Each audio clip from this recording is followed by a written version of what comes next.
नमस्कार दोस्तों, वापस हम आदर्श अहमदाबाद के मंच पर यूं ही इस तरीके से रेकी में आगे खूब बढ़ते हुए आज मिल रहे हैं।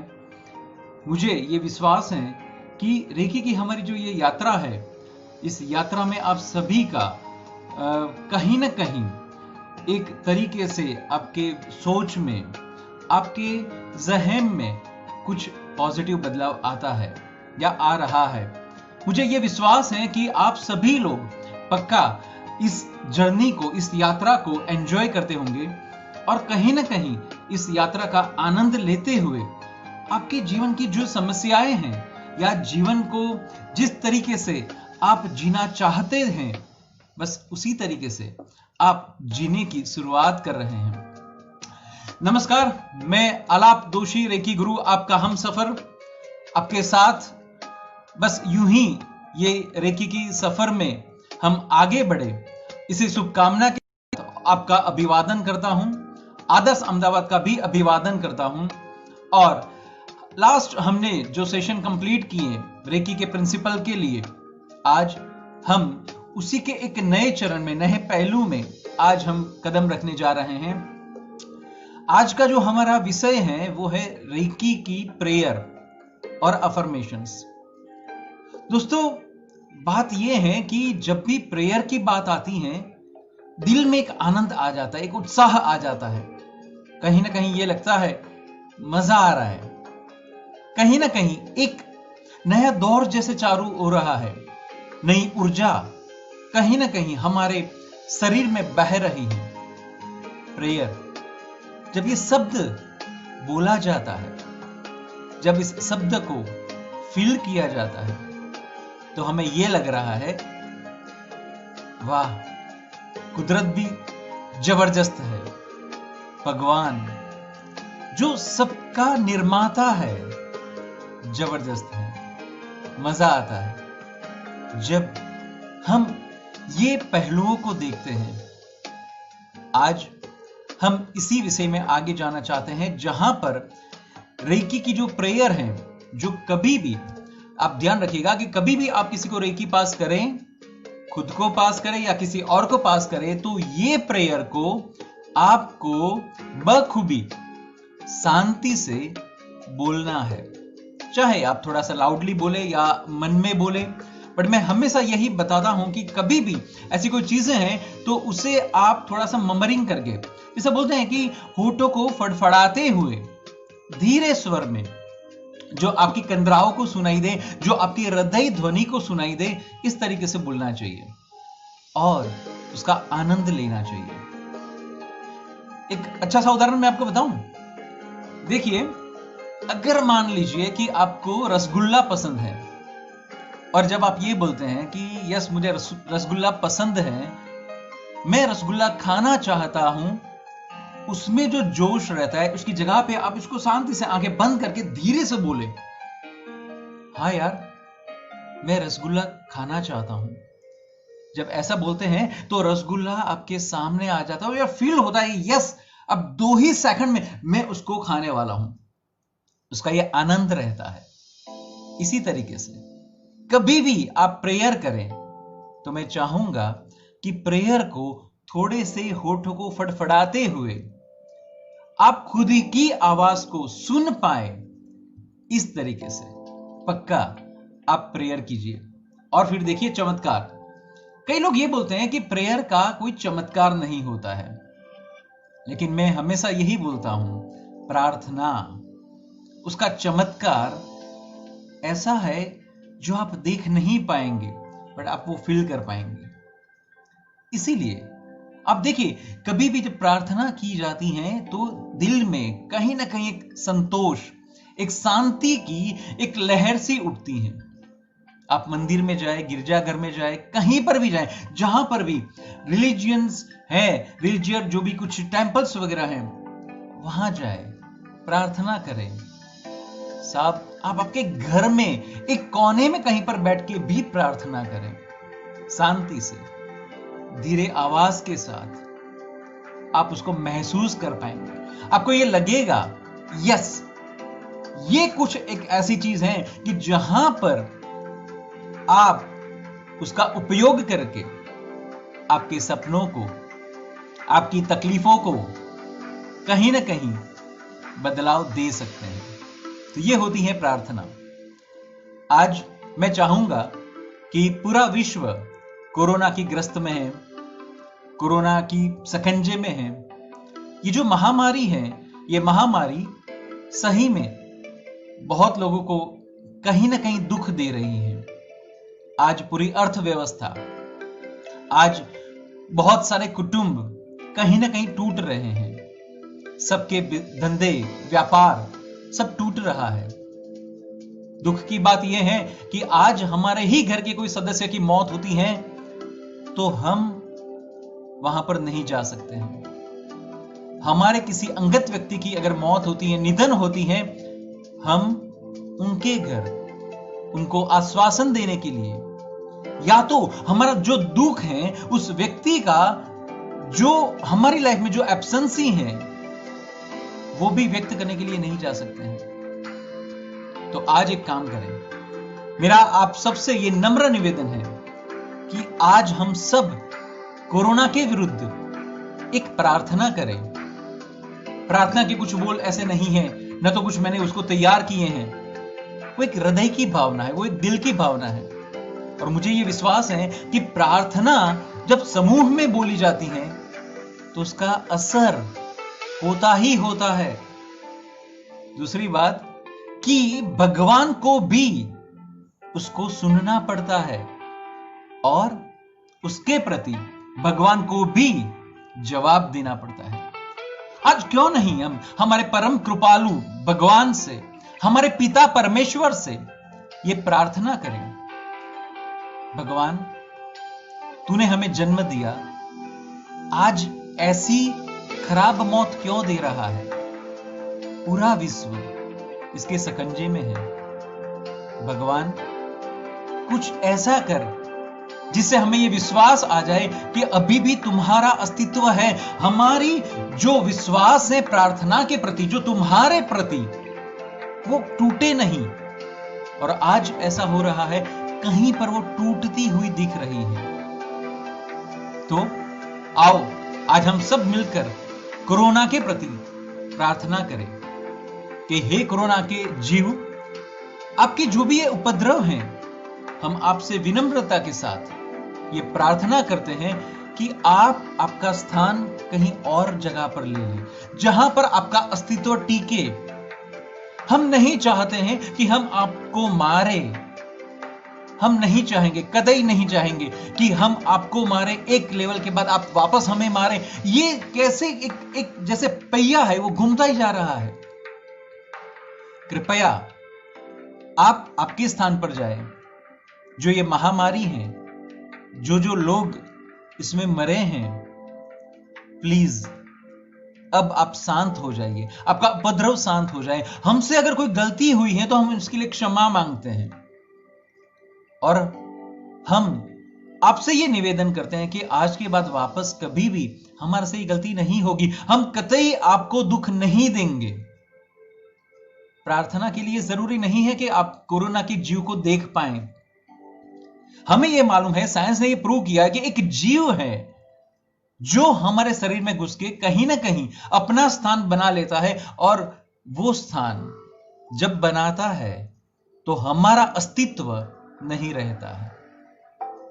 तो हम उस कोरोना के जीव को प्रार्थना करते हैं। मुझे विश्वास है एक जीव दूसरे जीव की विनती को, प्रार्थना को सुनता है। और मैं ये मानता हूं कि जब हृदय से की गई हुई प्रार्थना हो तो वो सामने वाले जीव को सुनना ही पड़ेगा। वो सुनेगा, पक्का सुनेगा। जगत कल्याण की हम भावना रखेंगे। हम चाहेंगे कि पूरा विश्व इससे मुक्त हो जाए। हम चाहेंगे कि हर एक जीव अपने तरीके से जिए। कोई जीव किसी भी दूसरे जीव के जीवन में, निजी जीवन में कहीं पर भी दखल अंदाजी नहीं करेगा। आज हम ये प्रण भी ले सकते हैं, हम ये नियम भी ले सकते हैं कि आज के बाद हम किसी भी जीव के जीवन में कभी भी दखल अंदाजी नहीं करेंगे। न तो हम किसी जीव को मारेंगे। प्रार्थना से हम कोरोना की ये जीव को विश्व में से अपनी एक अलग जगह बनाने का निवेदन करेंगे। और मैं चाहूंगा आप सब भी जब भी फ्री हो तब इस तरीके की प्रार्थना करें। प्रार्थना हमेशा आपके हृदय से निकले हुए शब्द होते हैं। प्रार्थना कभी आप मगअप नहीं कर सकते, उसका रट्टा नहीं मार सकते हैं। जिसे बोलते हैं गोख कर बोलना नहीं होता है, फिर उसका वैल्यू नहीं रहता है। हकीकत यह हो जाता है हृदय में जो शब्द हैं, हृदय में जो भाव हैं, बस वही भाव अगर बाहर आए तो वो प्रार्थना गिनी जाती है। लेकिन अगर गोख कर मगअप कर कर अगर वो बोला जाए तो कहीं ना कहीं स्कूल में जैसे हम पढ़ते हैं ऐसे ही कोई पढ़ाकू कोई प्रेयर सा लगता है। तो हम पूरी मानव जाति कोरोना के जीव से क्षमा मांगते हैं। हम चाहते हैं कि वो हमें क्षमा करें। हम चाहते हैं कि वो अपना अस्तित्व वो ऐसी जगह पर बनाए कि जहां पर कहीं पर भी हम आमने सामने न आए और वो अपनी मस्ती में रहें, हम हमारी मस्ती में रहें। दूसरी बात, जो लोगों ने कोरोना के इस दुखद समय में जीव गंवाए हैं उस सभी आत्माओं को आज हम प्रणाम करना चाहेंगे। हम उनसे ये निवेदन करेंगे, हम ये प्रार्थना करेंगे कि आप जहां कहीं पर भी हैं, आप मोक्ष तरफ, वैकुंठ की तरफ, स्वर्ग की तरफ, देवलोक की तरफ प्रयाण करें। आप यहां कहीं पर भी अटक के मत रहिए। हम चाहेंगे आपकी आध्यात्मिक जो भी यात्रा है वो यात्रा इसी तरफ बरकरार रहे और आप इसमें ही बस आगे ही बढ़ते जाएं, आपकी प्रगति हो। और आप हमें भी ऐसे आशीष दीजिए कि जिसकी वजह से हमारी भी प्रगति हो पाए। ऐसे कुटुंब जहां पर उनके घर के सदस्यों की निधन हो चुकी है कोरोना की वजह से, उस सभी कुटुंबों को हम कुटुंब के लिए भी प्रार्थना करेंगे कि वो कुटुंब जल्दी से इस दुख से बाहर आ जाए, जल्दी से वो एक नॉर्मल जीवन में आ जाए, जल्दी से वो इस वास्तविकता को स्वीकार करें और जल्दी से वो ऐसे काम में जुट जाए कि जिसकी वजह से उनके कुटुंब में जो तकलीफें हैं ऐसी तकलीफें और किसी भी कुटुंब में न आए। बस यही आज की अभ्यर्थना है, यही आज की प्रार्थना है कोरोना के प्रति। धन्यवाद मित्रों। वापस हम हमारे रेकी में ही आगे बढ़ेंगे। तो रेकी में मैंने आपको पहले यह बताया कि जब भी आप सेल्फ हीलिंग करते हैं या किसी को भी हील करते हैं तो सबसे पहले हम प्रार्थना करेंगे। प्रार्थना का जो पार्ट है वो टोटल 2 पार्ट है। पहला पार्ट जो है वो जब हम सेल्फ हीलिंग करेंगे तब हम बोलते हैं, और दूसरा पार्ट जब हम किसी और को हील करते हैं, चाहे टच करके या चाहे डिस्टेंस लेवल पर। जो पहला पार्ट है उसकी पहली प्रार्थना है। तो पहली प्रार्थना में डॉक्टर मिकाओ उसुई जी ने यह बताया है, मैं आलाप का आभार मानता हूं। यह पहली प्रार्थना है। वापस दोस्तों मैं वापस आपसे यह बताना चाहूंगा कि आज जब यह प्रार्थना का सेशन हमारा चल रहा है उसमें कृपया आप हर एक प्रार्थना के वाक्य को समझिएगा, थोड़ा सा डीप डाउन जाइएगा, एनालिसिस कीजिएगा और आंखें बंद करके उसको रिसाइट कीजिएगा, प्रोनाउंस कीजिएगा, बोलिएगा, रिपीट कीजिएगा। आपको फील होगा, पक्का फील होगा। पहली प्रार्थना, मैं आलाप का आभार मानता हूं। मैं थोड़ा सा वापस उसको मॉडिफाई करना चाहूंगा। हम ये बोलेंगे, मैं आलाप का धन्यवाद या आभार कर रहा हूं। क्यों? वापस जो प्रिंसिपल में हमने देखा था, हम हमेशा चालू वर्तमान काल में रहेंगे। इसका मतलब यह हुआ कि आभार मानने की प्रोसेस वो कांस्टेंट है, भूतकाल में न स्टॉप होगी न तो भविष्य के लिए है, वो सिर्फ और सिर्फ आज के लिए है। और आज का जो भी मोमेंट है, जो भी समय है, सेकंड प्रति सेकंड, माइक्रो सेकंड, कांस्टेंट वो चीज आगे बढ़ेगा। तो मैं आलाप का अभिवादन कर रहा हूं, धन्यवाद कर रहा हूं आभार मान रहा हूं। वेल, स्टेटमेंट तो समझ में आ गई, सही है, अच्छी बात है, बोलने में मजा भी आ रहा है। अब बात यह है कि इसमें मैं कौन हूं और आलाप कौन है। मजेदार बात है ना। कभी भी ये सोच आती है, मुझे विश्वास है आप में से बहुत सारे हीलर्स होंगे, मेरे मित्र होंगे, जब आप ये प्रार्थना करते हैं तो कभी ये क्वेश्चन आया कि इसमें मैं कौन हूं और आलाप कौन है। ये हर एक धर्म में बताया गया है, जताया गया है, जिसे बोलते हैं मार ठोक के बोला गया है, मैं और आलाप दोनों अलग हैं। जिसमें मैं का मतलब हुआ आत्मा, चेतन, और आलाप जो ये शरीर आप दिख रहे हैं, जो पुद्गल हैं, उसे आलाप बोलते हैं। शॉकिंग। तो इसका मतलब यह हुआ जीव, शिव, चेतन, आत्मा, हम कुछ भी बोले वो एक अलग एलिमेंट है, और जो शरीर आपको जो दिख रही है वो एक अलग एलिमेंट है। हर एक धर्म इसी पर एम्फेसाइज करता है, भार देता है। हम भी यही मानते हैं, लेकिन क्या हमने कभी इसको फील किया कि सही में शरीर अलग है और आत्मा अलग है? सिर्फ बोलते हैं, हम फील नहीं कर सकते हैं, न तो करना चाहते हैं। मैं बताऊं आपको कैसे। मान लीजिए कि हमारी छोटी सी उंगली में या किसी भी उंगली में छोटी सी चोट लग जाती है, या दांत में कुछ फंस जाता है, या तो टीथ पेन है, या बैक एक है, या स्टमक पेन है, बॉडी एक है, कुछ भी है। मुझे आप सही सही बताइएगा कि जब ऐसा पेन होता है, उस वक्त आपका चित्त, आपका ध्यान कहां पर होता है? उस पेन पर या तो किसी और जगह पर? ज्यादातर हमारा ध्यान उस पेन पर रहता है। क्यों? क्योंकि हमें यह लग रहा है कि मैं और आलाप दोनों एक हैं, और उसी की वजह से यह दिक्कत आती है। हकीकत यह है। सबसे पहली बात, मैं और आलाप अलग अलग हैं। जब आप ये बोलें, उसको फील कीजिएगा। जब तक फील नहीं करेंगे तब तक ये चीज नहीं हो पाएगी, और ये हकीकत है। साइंटिफिकली, अरे साहब साइंटिफिकली छोड़िए ना, हमने बहुत सारे लोगों को देखा हुआ है। अच्छा, खुद से आप प्रश्न कीजिए कि आपने अब तक आपके घर में कितने लोगों की निधन होती हुई देखी हुई है। जैसे ही निधन हो गई, फिर क्या होता है? चलो अब ये सब हो गया, सब हो गया, इसको निकालो। क्यों? अब तक वही इंसान आपका बाप था, बेटा था, आपका हस्बैंड था, चाचा, मामा, भतीजा था। अचानक ऐसा क्या हो गया कि अब हम उसको निकालने की बात कर रहे हैं?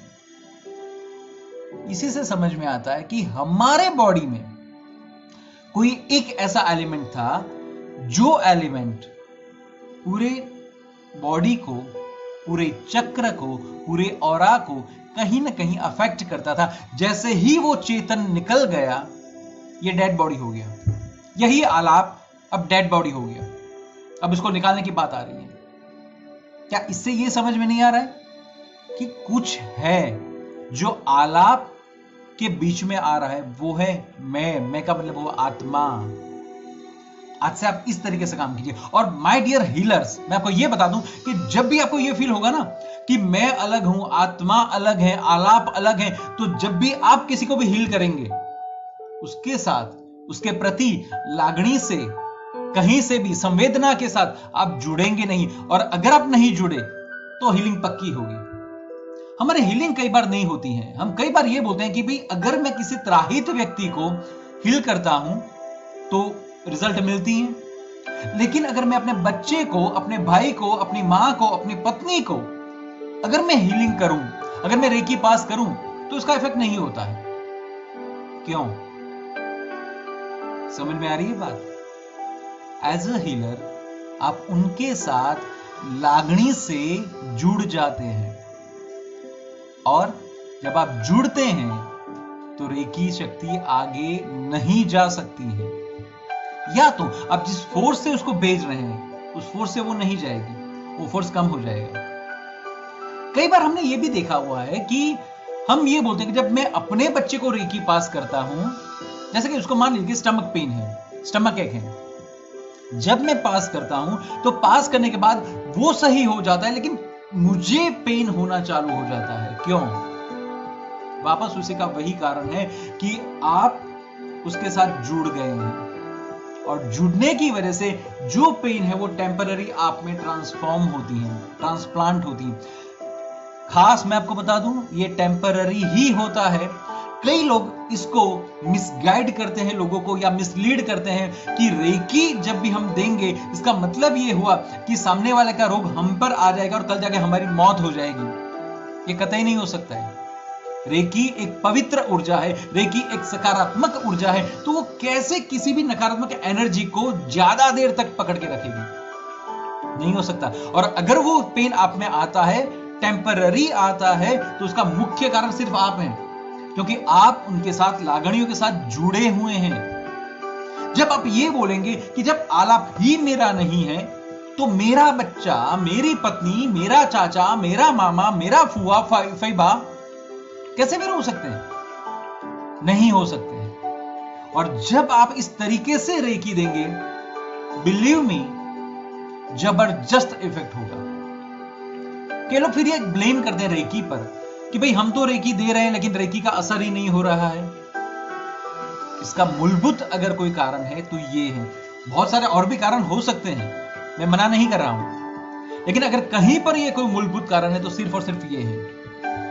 तो सबसे पहली बात, मैं और आलाप दोनों अलग हैं। दूसरा एक मैं इलस्ट्रेशन दूं आपको, जिसे एक और अच्छा सा क्लैरिटी मिल जाएगा आपको। मान लीजिए कोई नामचीन डॉक्टर है, बढ़िया से डॉक्टर है। वो जो डॉक्टर है, वो डॉक्टर अब तक उन्होंने जितनी भी सर्जरी की सब सक्सेस। उसी डॉक्टर के ऑपरेशन थिएटर में स्ट्रेचर पर अगर उनका लड़का आता है जिसका उनको ऑपरेशन करना है, शायद तक वो डॉक्टर बाहर से किसी और डॉक्टर को बुलाता है। क्यों ऐसा होता है? उसकी खुद की मास्टरी है, ऑपरेशन थिएटर वो है, ऑपरेशन के औजार वो है, वो खुद वो है। क्यों ऐसा होता है? उसका मूलभूत कारण, उसे ये एहसास है कि मैं डॉक्टर तो हूं लेकिन साथ में ये मेरा लड़का है, मैं एक बाप हूं, मुझे उसको ऑपरेट करना है। और तब जाके उसके ज़हन में नेगेटिव थॉट्स आते हैं। अगर ऑपरेशन सक्सेस नहीं हुआ तो, अगर ये नस कट गई तो, उसे मालूम है कॉन्सिक्वेंसेस क्या क्या हो सकते हैं, उससे वो डर जाता है।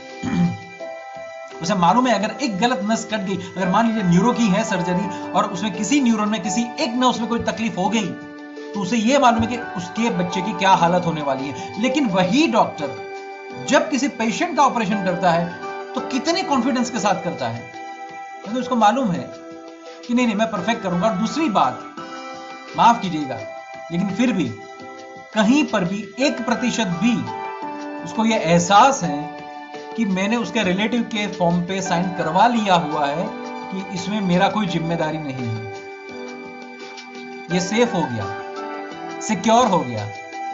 गलत हो गया तो ठीक है, सही है ना?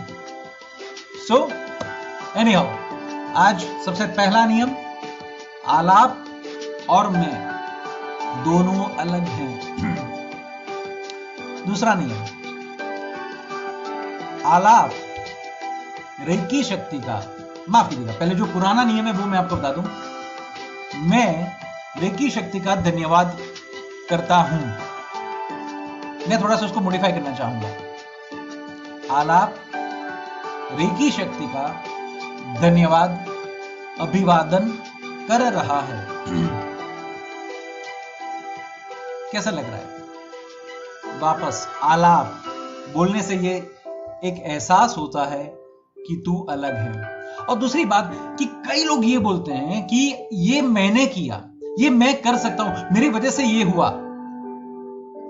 वापस हम डॉक्टर की बात करें, जब डॉक्टर ऑपरेशन करता है, सक्सेस मिलती है, तो डॉक्टर क्या बोलता है? मेरे वजह से हुआ।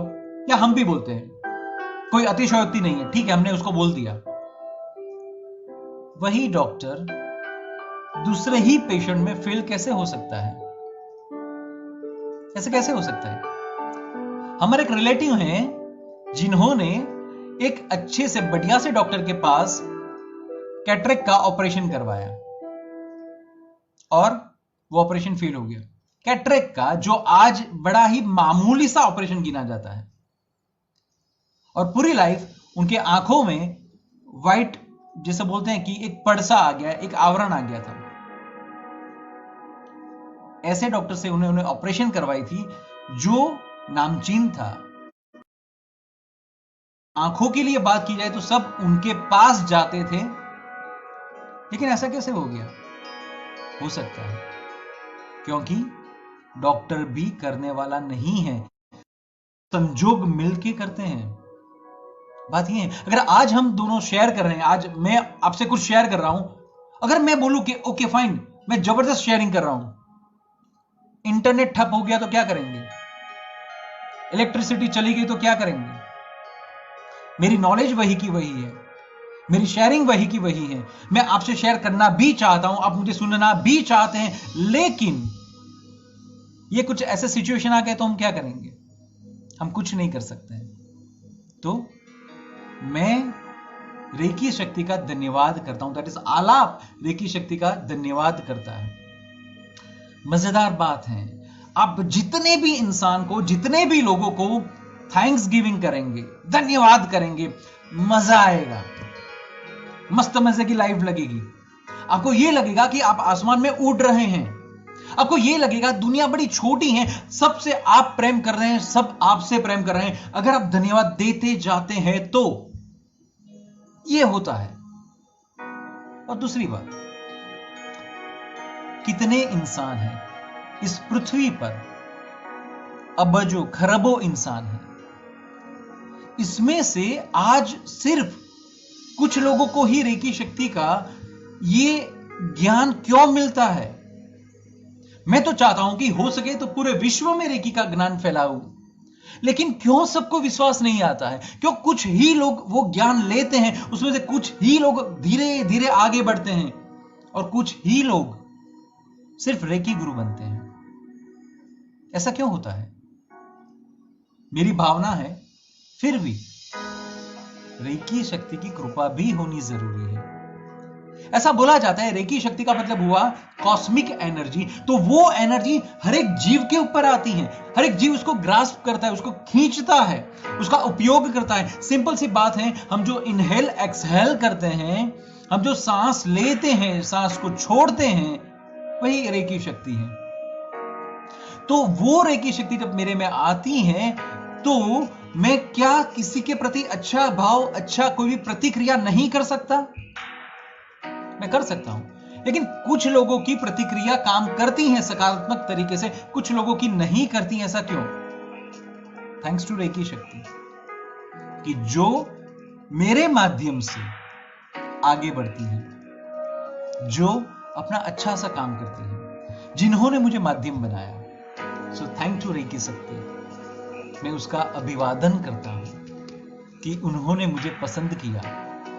बहुत सारे इंसान हैं जो सोसाइटी के लिए बहुत अच्छा काम करते हैं। कभी आपने यह सोचा कि वही इंसान अच्छा काम क्यों करता है, हम क्यों नहीं कर सकते हैं?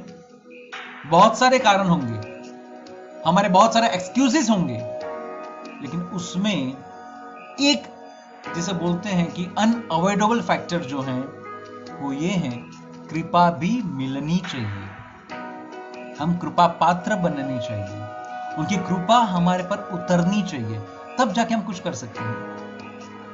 बात ये है। तो रेकी शक्ति आलाप आपका अभिवादन करता है, आभार मानता है।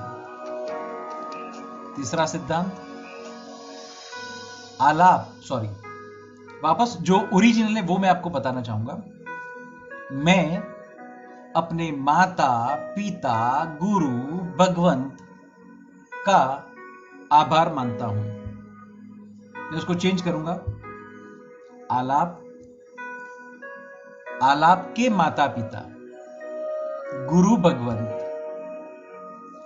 जो भी ऐसे लोग हैं जिन्होंने आलाप को डायरेक्टली या इनडायरेक्टली कहीं ना कहीं मदद की है, कहीं ना कहीं ब्लेसिंग्स दिए हुए, आशीर्वाद दिए हुए हैं, कृपा दी हुई है, प्रेम दिया हुआ है, सराहना दी हुई है, स्नेह दिया हुआ है, उन सभी का आलाप तहे दिल से आभार व्यक्त करता है। मैंने कई बार यह देखा हुआ है कि कई ऐसे लोग हैं जो एनर्जी को आगे पास करते हैं। वापस मैं बता दूं, मैं किसी को क्रिटिसाइज करना नहीं चाहता, लेकिन जो मूलभूत मेथड है, जो पद्धति होनी चाहिए, वो शेयर करना चाहता हूं। प्रेयर बोलते हैं, बहुत सारे ऐसे प्रेयर बोलते भी नहीं है, लेकिन कई लोग जो प्रेयर बोलते हैं वो फटाफट ऐसे बोलते हैं, मैं आलाप का आभार मानता हूं, मैं अपने माता पिता गुरु भगवंत का आभार मानता हूं, मेरे की शक्ति का आभार मानता हूं। क्या है यार, क्यों इतनी हड़बड़ी, क्यों इतनी जल्दबाजी, क्यों भागना है आपको? आप अगर इस हर एक वाक्य को शांति से, धीरे से बोलेंगे, उसको फील करेंगे, आप आंखें बंद करके उसको बोलिए तो आप फील कर पाएंगे उसको। हकीकत ये है। तो मैं, आलाप, जब भी आप माता पिता वर्ड यूज करें तो आप सभी से एक निवेदन है कि आपके जहन में आपके माता पिता आने चाहिए। मेहरबानी करके आपकी आंखों के समक्ष उनकी छवि आनी चाहिए। हमसे बोलने के लिए नहीं बोलेंगे, हमें उसको फील करना है। एज अ हीलर, जब तक आप इस चीज को फील नहीं करेंगे, काम नहीं बनेगा, कतई नहीं बनेगा। डिग्री आप कोई भी ले लें, डिग्री का मतलब हुआ कि सिर्फ और सिर्फ आपके पास जो थियोरेटिकल नॉलेज है वो है, प्रैक्टिकली आप नहीं कर पाएंगे। तो जब भी आप प्रेयर करते हैं, प्रेयर में बोलते हैं मैं आलाप अपने माता पिता को, आपकी आंखों के समक्ष उनके ये निर्मल चेहरे आने चाहिए, हंसते हुए चेहरे आने चाहिए। लेकिन अगर आप उनको दुख देते हैं, वो आपसे कहीं दूर रहते हैं, आप उनको पूछते भी नहीं हैं, आप उनसे गुस्से से बात करते हैं, उनका अपमान करते हैं, तो माफ कीजिएगा, आप उनके हंसते हुए चेहरे को नहीं देख पाएंगे। और जब तक आप हंसते हुए चेहरे को नहीं देख पाएंगे, रेकी शक्ति आगे नहीं जा सकती। सकारात्मक का मतलब क्या हुआ? आप खुद सकारात्मक हैं, आपकी एनर्जी सकारात्मक है, आप खुद पॉजिटिव हैं, और पॉजिटिव हमेशा प्रेम होता है, द्वेष नहीं होता है, क्रोध नहीं होता है। तो जब भी आप माता पिता बोले, और रिक्वेस्ट है कि अगर सही में आप माता पिता को कहीं ना कहीं आपकी सक्सेस के पीछे मानते हैं कि उनका हाथ है, तो ही उनका नाम लीजिएगा, वरना मत लीजिएगा, चलेगा। हमें कोई नाटक नहीं करना है, कोई कपट नहीं करना है, किसे बोलने के लिए बोले कि सब बोल रहे हैं तो हमें भी बोलना पड़ेगा। Unless and until you feel कि आपके इस मुकाम तक आपके माता पिता का कहीं ना कहीं कंट्रीब्यूशन है, इन्होंने आपको साथ दिया है, कहीं ना कहीं वो आपके साथ जुड़े हुए हैं, खड़े हुए हैं, तो ही उनका नाम दीजिएगा, वरना मत दीजिएगा। चलेगा, चलेगा। अगर आप उनका नाम नहीं देंगे तो रेकी शक्ति काम करेगी। लेकिन अगर आप बोलने के लिए बोलते हैं, आपसे वो बेचारे दुखी हैं, आप कहीं पर भी जहन में ये नहीं लग रहा है कि नहीं, अगर मेरा आज ये मुकाम है तो उसके पीछे मेरे माता पिता हैं, तो नाम मत दीजिएगा। नाम बोलने की कोई जरूरत नहीं है। हम फॉर्मेलिटी में नहीं मानते हैं, जो दिल में है बस वही हमें करना है। आज मैंने न्यूज़पेपर में एक न्यूज़ पढ़ी जिसमें यह बोला था, एक लड़का जिनके माता पिता गरीब हैं, जो पशुओं को रखते हैं, जिसे भरवाड़ कैटेगरी बोल सकते हैं, ऐसा बच्चा बोर्ड में अव्वल आता है। कैसे हो सकता है? मैं मानता हूं माता पिता ने नहीं पढ़ाया होगा, लेकिन वही माता पिता जिन्होंने उसे सारे के सारे फैसिलिटी दिए, एक अच्छा सा मुकाम दिया होगा, या छोड़िए ना, कुछ भी नहीं दिया, अगर पैसा नहीं है तो ट्यूशन भी नहीं रखवाई, लेकिन जब अंतर से वो आशीष निकलती हैं, सबको चीर के निकलती हैं और सिचुएशन में बदलाव लाती ही लाती हैं। आज भगवान क्यों ये कहते हैं कि मैं भी मां के प्यार का प्यासा हूं? भगवान क्यों बोलते हैं? कुछ तो तथ्य होगा। हमें ऐसे ही मां बाप मिल जाते हैं। गणपति जी की स्टोरी हम सुनाते हैं, हर एक काम में गणपति जी को पहले बोलते हैं, पहले लाते हैं, उसका नमन करते हैं, लेकिन हम ये नहीं समझ सकते कि गणपति जी भी पहले प्रणाम माता पिता को करते हैं। कितने स्वार्थी हो चुके हैं हम, जो भी है। लेकिन माता पिता, हमने बहुत सारी स्टोरियां सुनी होगी, हमने बहुत सारे mother day father day celebrate किए होंगे। वो एक दिन के लिए है क्या? 365 दिन मदर डे या फादर डे नहीं हो सकता है? बस यही देखिए, कल जाके आप हीलर नहीं बने तो चलेगा, कल जाके आपका करियर न बने तो चलेगा, लेकिन अगर माता पिता के आंखों में से अगर एक भी अश्रु गिरा तो वो कहीं ना कहीं आपको तोड़ देगा। आपको यह अभी समझ में नहीं आएगा, लेकिन तोड़ देगा। एक अच्छी सी बात बताऊं, एक मामलतदार जी थे, ये अंग्रेजों के जमाने की बात है। एक अच्छे से हुद्दे पर वो गुजराती भाई साहब विराजमान थे। जब उनके माताजी का देहांत हुआ, और माताजी का देहांत हुआ, माताजी शायद थी उनकी 87 या 90 इयर्स, 90 साल की थी। उनका देहांत होता है। वो भाई साहब घर में आके बच्चों की तरह रोते हैं, बच्चों की तरह रोते हैं। एक भले से इंसान ने आके उनसे बात किया, उनके कंधे पर हाथ रखा और बताया, आप ये क्या कर रहे हैं? आप इतने जिम्मेदार इंसान, पढ़े लिखे इंसान, आपका भी आज एज हो चुका है, आप भी आज 60 साल के हैं, शायद वो 65 साल के थे, 65 साल के आज आप हैं, और आप इतना आक्रांत कर रहे हैं, इतना रो रहे हैं, क्यों? उन्होंने ये बताया, अब जब मैं घर पर आऊंगा तो मुझे ये कौन पूछेगा, बेटा तूने खाना खाया? आज मुझे कल्लू कह के कौन बुलाएगा? उनको उनकी मां प्यार से कल्लू कह के बुलाती थी। होंगे शायद तक वो श्याम होंगे या जो भी कुछ है। आपको भी मालूम है कि भी हम सबके भी कुछ नेम होते हैं, हमारे माता पिता, चंकी, बंटी, XYZ।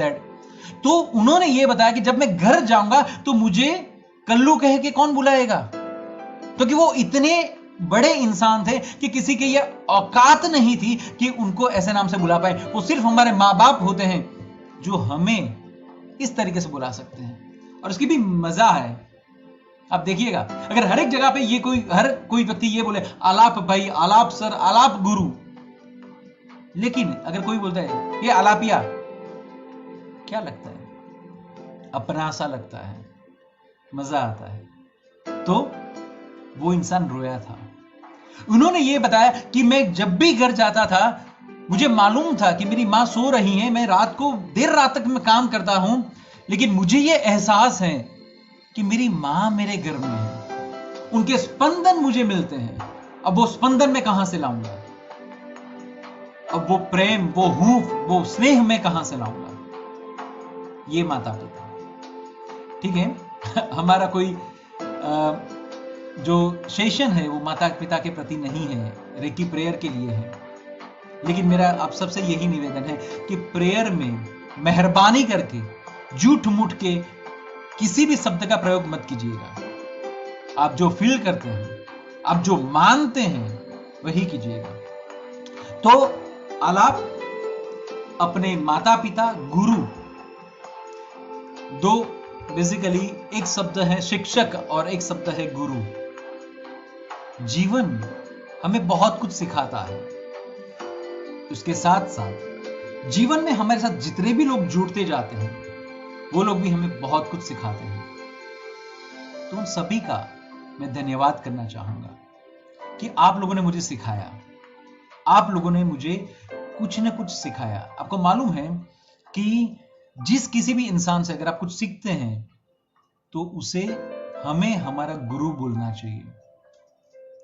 तो सोचिए हम हमारे जीवन में कितने अलग अलग गुरु बनाएंगे। तो फिर एक स्पिरिचुअल गुरु रहते हैं, एक शिक्षक का मतलब जिन्होंने हमें शिक्षा दी है, जो नर्सरी से आज हम जिस लेवल तक पढ़े एकेडमिक वे से, इन्होंने हमें सिखाया।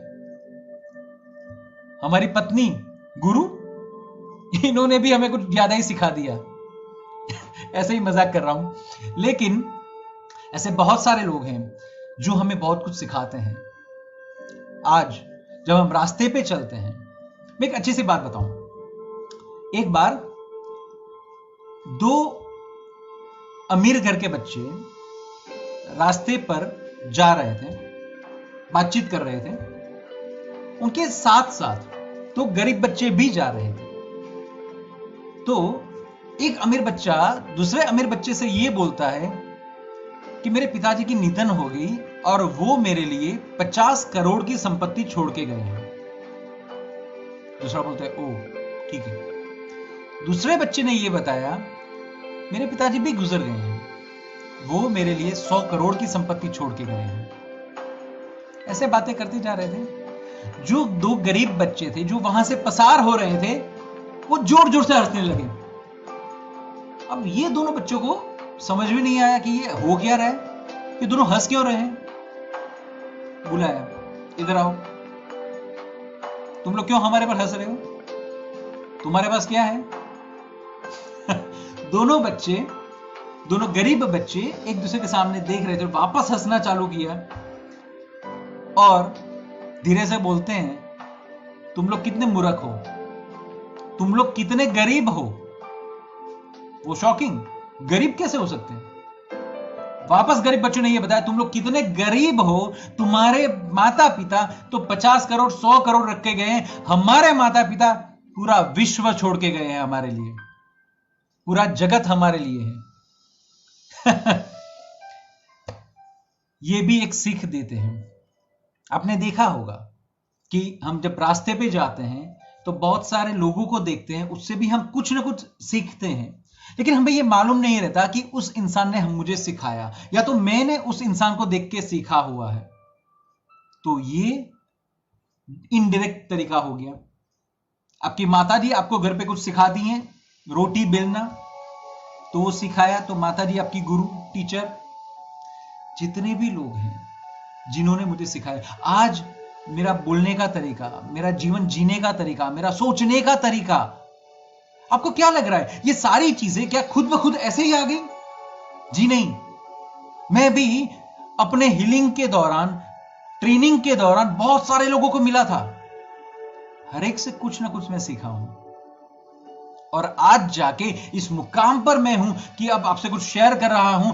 लेकिन अभी भी मैं पूर्ण नहीं हूं, अभी भी मुझे बहुत कुछ सीखना है, जो मैं आपसे भी सीख रहा हूं। अभी आप जो कमेंट डालते हैं ना, उससे भी मैं सीख रहा हूं। ये तरीका है। So thanks giving, just thanks giving, कि भाई जिन लोगों ने मुझे सिखाया, डायरेक्टली या इनडायरेक्टली, जो लोग मेरे साथ खड़े रहे, इन सभी का आलाप तहे दिल से शुक्रिया करता है। मजा आता है जब हम थैंक्स गिविंग करते हैं, तो बड़ा मजा आता है। इन सभी का मुझे आभार व्यक्त करना है। फिर अब उसमें चाचा, मामा, मौसा, मौसी, कितने भी लोगों को ऐड कर दो। मैं चाहूंगा कि जब भी आप ये प्रे करें तो जितने भी लोग आपको याद आते हैं, चुन चुन कर सबको याद करो, सबको हृदय से थैंक्स बोलो। हो सकता है कि 20 साल पहले, 25 साल पहले, या जब आप छोटे थे, किसी ने एक छोटी सी मदद की है आपको। अगर आज उसका नाम याद आ रहा है, उसको भी थैंक्स बोलो। हो सके तो उन लोगों को फोन से या रूबरू जाके भी थैंक्स बोल सकते हैं, पक्का थैंक्स बोल सकते हैं। वापस एक छोटी सी स्टोरी बताऊं। एक्चुअली ये स्टोरी शायद तक आप लोगों ने सुनी होगी, लेकिन एक छोटा सा बच्चा था, गरीब था। वो पेन आती है ना, लिखने वाली पेन, वो बेच रहा था। एक औरत के घर में जाके उसने दरवाजा खटखटाया और बोला, आंटी क्या आप ये पेन लेना चाहेंगी? उस औरत ने उस बच्चे को देखा, उसको ये लगा कि ये बच्चा भूखा है। उसने धीरे से बोला, बेटा आप खाना खाओगे? बच्चे के मुख पर स्माइल आ गई, स्मित आ गई। वो खुद को रोक ना पाया, लेकिन फिर भी उसने मना किया, नहीं, क्या आप ये पेन लेना चाहेंगी?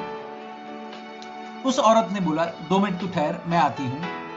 वो औरत अंदर जाती है, दूध का भरा हुआ ग्लास लेकर उस बच्चे को देती है। बच्चा मना करता है, लेकिन फिर भी वो औरत उसको बोलती है कि नहीं बेटा तू पी ले। उसने पी लिया। औरत ने बोला, देख बेटा मुझे पेन की जरूरत तो है नहीं, लेकिन फिर कभी भी होगी तो पक्का मैं तेरे से पेन खरीदूंगी। बात खत्म। बच्चा चला गया। ऐसे ही 20-25 साल निकल जाते हैं। उस औरत की तबीयत खराब होती है, अचानक बहुत खराब तबीयत हो जाती है, उसको हॉस्पिटलाइज करना पड़ता है। लेकिन उस औरत की सिचुएशन सही नहीं थी, पैसों की तकलीफ थी। सब रिलेटिव्स वगैरह थे, वो भी सोच रहे थे अब क्या किया जाए, जब पैसा ही नहीं है तो अपन क्या करेंगे। फिर भी अस्पताल में एक बार भर्ती तो कर दिया। 30 दिन के बाद वो औरत भान में आती है, कॉन्शियस होती है। होने के बाद उसको ये समझ में आता है कि वो मैं तो अस्पताल में भर्ती हूं। अब ये टेंशन होने लगी कि अस्पताल तो प्राइवेट, इसका मतलब कि पैसा तो जबरदस्त लगेगा। अब मेरे पास तो पैसा ही नहीं है, अब क्या करें।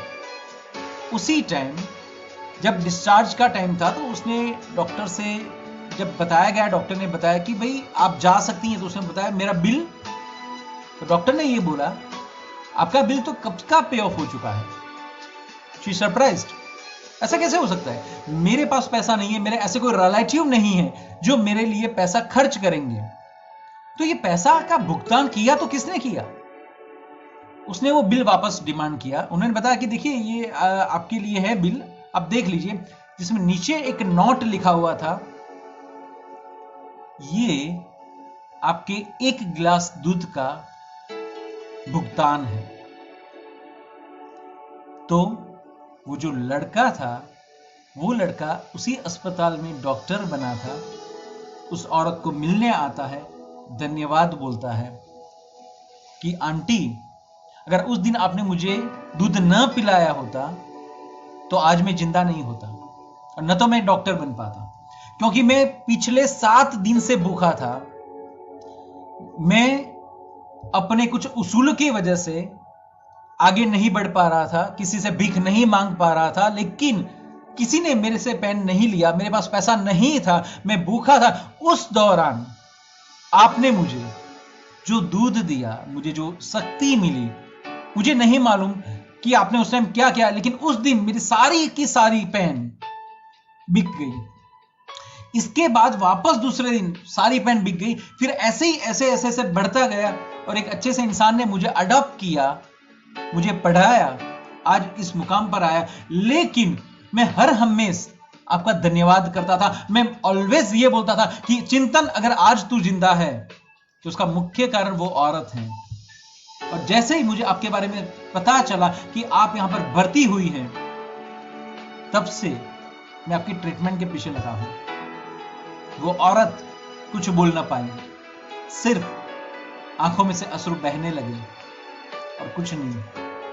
तो ये थैंक्स गिविंग होता है। आप उनको डायरेक्टली थैंक्स बोले, इनडायरेक्टली थैंक्स बोले, प्रेयर हर एक जगह पे जाती है। बस आपको दिल से ये बोलना है कि मुझे किसी का थैंक्स करना है, और आप कर पाएंगे, पक्का कर पाएंगे। वापस हम आज हमारे तीनों सिद्धांतों को वापस रिपीट कर दें। पहला सिद्धांत नहीं, पहली प्रेयर।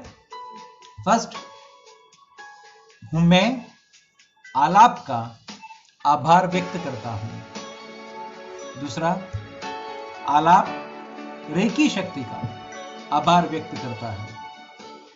तीसरा, आलाप अपने माता पिता, गुरु भगवंत, देव देवी, जिन जिन लोगों ने आलाप को मदद की है, आलाप के हर एक खराब समय में, अच्छे समय में भी जो साथ में खड़े रहे हुए हैं, उन सभी का आलाप सहृदय विनम्रता के साथ उनका धन्यवाद करता है।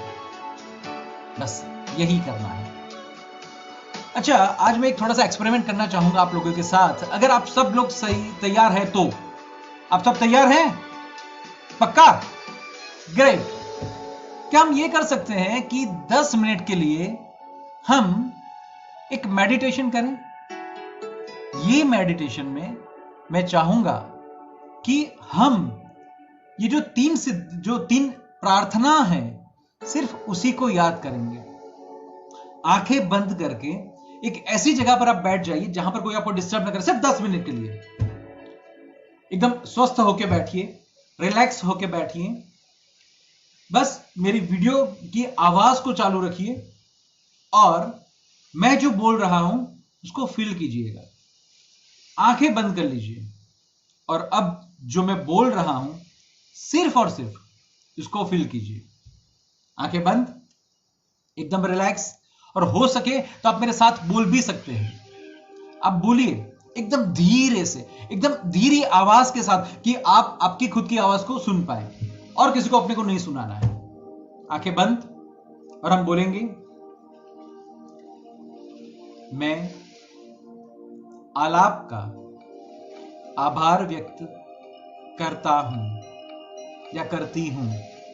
यहां पर आप आलाप की जगह पे आपका खुद का नाम लीजिएगा, ठीक है?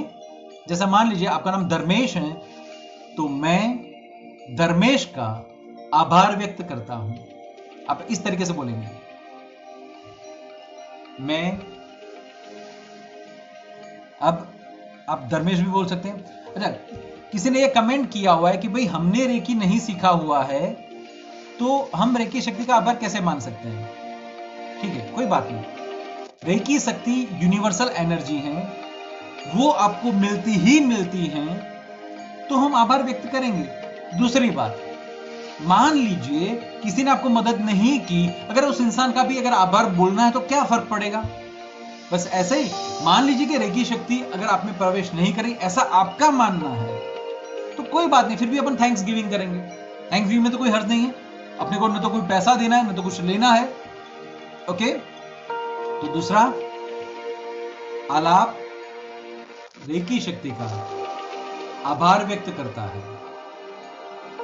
तीसरा, आलाप अपने माता पिता, गुरु भगवंत, देव देवी, भाई बहन, चाचा, मौसा, मौसी, मामा, मामी, सभी जीव जो आलाप के साथ कहीं न कहीं उसके जीवन की प्रगति के लिए खड़े रहे हैं, तन से, मन से, धन से, उन सभी का आलाप तहे दिल से आभार व्यक्त करता है।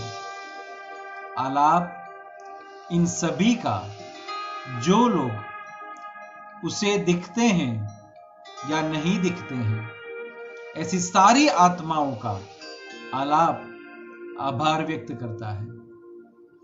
मैंने सारी आत्मा इसलिए बताया कि हो सकता है कि आज हमारे जीवन में कुछ लोगों की कमी हो, वो परम कृपालु परमेश्वर के पास कहीं पर अपनी जगह बना के बैठे हैं, लेकिन अगर आज वो लोग भी जो हैं वो वहां से भी हमें पक्का आशीष देते होंगे, हमें आशीर्वाद देते होंगे, तो आज उन सभी आत्माओं का भी हम आभार व्यक्त करेंगे।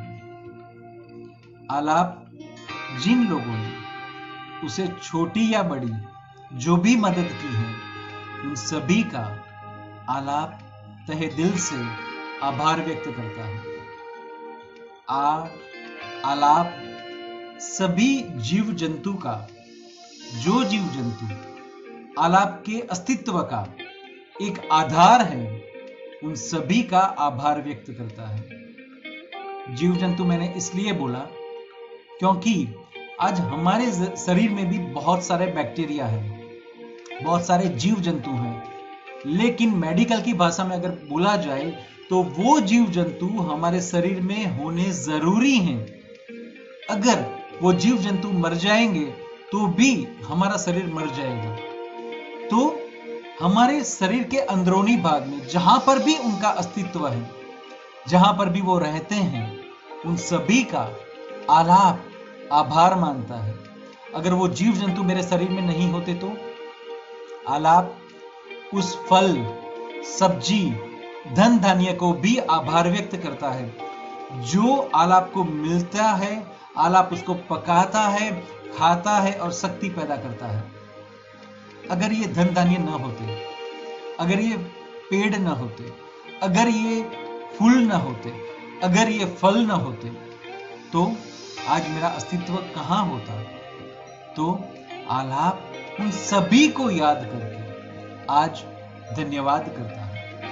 आलाप आज अपने जीवन से बहुखूबी मुक्त होने का प्रयास कर रहा है। आलाप सभी बंधनों से मुक्त होने का प्रयास कर रहा है। आलाप के लिए उसकी बीवी, उसके बच्चे, उसके जो भी कुछ रिलेटिव्स हैं, सभी आलाप से अलग हैं, आलाप से परे हैं। आलाप ये चाहता है कि ये सभी का आध्यात्मिक जीवन में विकास हो। आलाप ये चाहता है, आलाप ये मानता है, आलाप ये एहसास कर रहा है कि हर एक जगह से, हर एक जीव जो आलाप के आसपास हैं या तो जोजनों दूर हैं, हर एक जगह से आलाप को आशीर्वाद ही आशीर्वाद मिल रहा है। जितनी भी योनि हैं, हर एक योनि में से आलाप को आशीर्वाद मिल रहा है। आलाप के लिए ये सारे जीव आगे की आध्यात्मिक प्रगति के लिए उसका रास्ता तैयार कर रहे हैं। आलाप को जीवन में अब सुख शांति ही सुख शांति है। आपको इसको फील करना है, ये शब्द को बार बार दोहराना है। आलाप की जो भी कोई जीवन जरूरियात चीजें हैं, या तो जो भी स्वीपर हैं जो आलाप की गंदगियों को उठा के जाते हैं, आलाप उनका धन्यवाद करता है। आलाप की जो सिक्योरिटी सिस्टम है, जो सिक्योरिटी गार्ड हैं, उन सभी का आलाप धन्यवाद करता है। आलाप अपने पड़ोसियों का धन्यवाद करता है कि जिनकी वजह से आलाप आगे बढ़ रहा है। आलाप इस देश का धन्यवाद कर रहा है। आलाप इस विश्व का धन्यवाद कर रहा है। आलाप सिर्फ और सिर्फ सभी से धन्यवाद कर रहा है और सभी से माफी मांग रहा है कि आलाप ने जाने अनजाने कहीं पर भी अगर किसी के भी बारे में कुछ बुरा किया हो, बुरा सोचा हो या कोई खराब काम किए हैं, आलाप आज इन सभी जीवात्माओं से माफी मांगता है। जब आप ये आंखें बंद करके बोल रहे हैं, जब आप ये आंखें बंद करके सुन रहे हैं, तो आपकी नजर के सामने ऐसे बहुत से लोग अभी आते होंगे जिनको आप याद करके शायद तक रोते होंगे। आप उनसे क्षमा मांगते होंगे, माफी मांगते होंगे, उनसे मिलने की एक इच्छा करते होंगे। जो भी है, ये सारे के सारे जीव आपके आसपास हैं। सिर्फ हृदय से प्रार्थना करनी चाहिए, हृदय से प्रार्थना कीजिए। बोलते हैं हृदय से अगर ऐसी प्रार्थना करें तो भगवान को भी आपके सामने हाजिर होना पड़ता है। तो हम भगवान को भी हम हासिल कर सकते हैं अगर हमारे प्रार्थना में दम है। तो एक अच्छा सा भजन मैंने कई बार सुना हुआ है और मुझे वो पसंद भी बहुत है, जिसे बोलते हैं कि भाई तू भक्ति तो कर रहा है, लेकिन अगर मीराबाई जैसी भक्ति हो तो भगवान को आना ही पड़ेगा। नरसिंह मेहता जैसी भक्ति हो तो भगवान को आना ही पड़ेगा।